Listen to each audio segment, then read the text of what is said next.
اعوذ باللہ من الشیطان الرجیم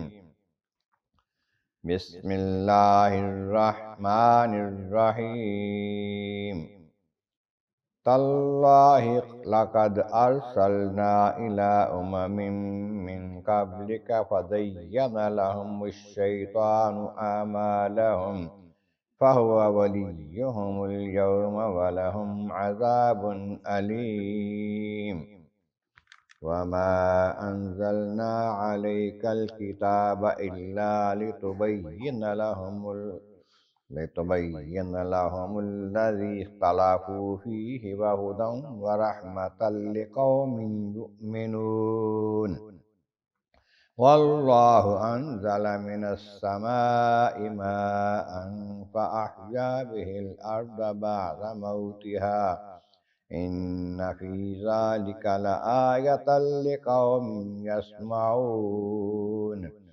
صدق الله العظيم۔ حمد و ثناء رب کریم اور درود و سلام بر سید خیر الانام کے بعد سورۃ النحل کی آیت نمبر 63، 64 اور 65 تلاوت کی گئی ہے، 14ویں پارے کے 14ویں رکوع میں ہیں۔ اس سے پہلے آیتوں میں فرمایا گیا کہ اگر اللہ تبارک و تعالی جل شانہ لوگوں کو ان کے گناہوں پر، ان کے ظلم پر، ان کے شرک پر پکڑ لیتا، جلدی مہلت نہ دیتا، تو زمین پر پھر کوئی زندہ جانور نہ رہتا، لیکن وہ مہلت دیتا ہے، وقت دیتا ہے، خاص وقت مقرر کیا، اس وقت تک عذاب نہیں دیتا، لیکن جب ان کا وقت آ جاتا ہے پھر آگے پیچھے نہیں ہوتا ہے پل بھی۔ اور وہ لوگ اللہ تعالیٰ کے لیے ایسی شے مقرر کرتے ہیں جس کا خود پسند نہیں کرتے، کہتے ہیں فرشتے اللہ کی بیٹیاں ہیں، اپنے اگر بیٹی ہو جائے تو پھر رونا پڑ جاتا ہے، تو اپنے واسطے اچھائی پسند کرتے ہیں۔ یقینی بات یہ ہے کہ ان کے لیے دوزخ ہے اور وہ آگے بڑھنے والے ہیں دوزخ میں۔ آپ فرمائیں اللہ کی قسم، ہم نے پہلی امتوں کی طرف بھی رسول بھیجے، اب سے پہلے اور نبی آئے، پیغمبر آئے، ان کی قومیں جو ہیں ان کو شیطان نے ان کی برائیاں، بد عقیدگیاں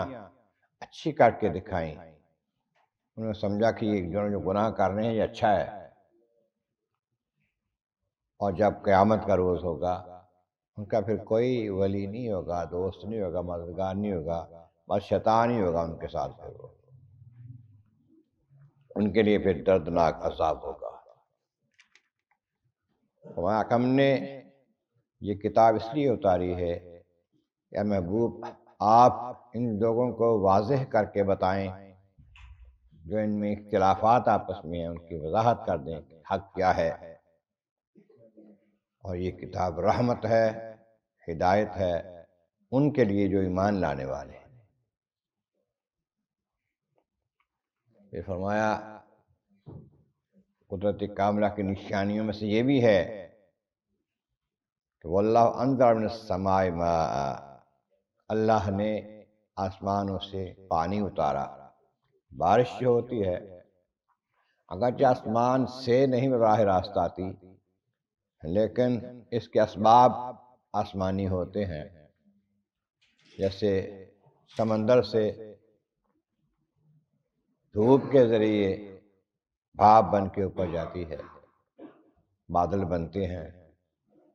پھر حکم الہی سے بادل برستے ہیں، جہاں جہاں اس کا حکم ہوتا ہے وہاں برستے ہیں۔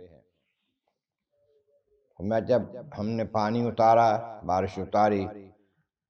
پھر اس پانی کے ساتھ، اس بارش کے ساتھ